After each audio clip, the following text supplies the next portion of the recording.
अब ये है कि अब वो सारे कानून तोड़ रहा है, तो अब उसके खिलाफ कोई बोल नहीं रहा या कोई कानून पास नहीं कर रहा। अक़वाम मुत्तहिदा किस लिए है, वो क्या कर रही है, पास किया जाए, तो इस पे अमल दरामद क्यों नहीं हो रहा? देखिए अमेरिका उसके साथ है, इंटरनेशनल क्रिमिनल कोर्ट ने उसके खिलाफ अरेस्ट वारंट जारी की है, ठीक है, अमल करो। वो दूसरी कौन अमल कौन करेगा, कौन अमल करेगा उस पे? वो जाहिर सी बात है, अगर वो यूके के सरजमीन में आए तो ये यूके अथॉरिटीज के पास यह नहीं, अक़वाम मुत्तहिदा इस चीज़ पे फैसला नहीं कर सकती कि वहाँ जंग बंदी करवाई जाए, वहाँ उनको रोका जाए और उनके खिलाफ एक्शन लिया। जैसे देखें इराक का इशू हुआ, जैसे ईरान का इशू हुआ, उसमें क्या हुआ कि दुनिया पर पाबंदियां लगा दी, दुनिया से पाबंदियां, ठीक है, इसके खिलाफ पाबंदियां क्यों नहीं लगाया जा रही हैं?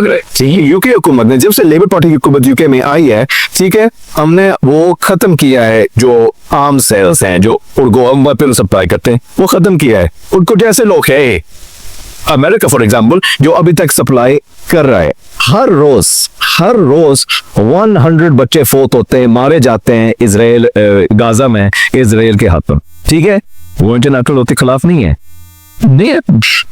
Collective punishment international humanitarian law के खिलाफ माह रमजान में 3 हफ्ते हो गए हैं और 3 हफ्तों में 18 दिनों में इंटरनेशनल एड गाजा में नहीं दिया गया। ये अभी भी नहीं जा रहा, ये इंटरनेशनल लॉ के खिलाफ, ठीक है।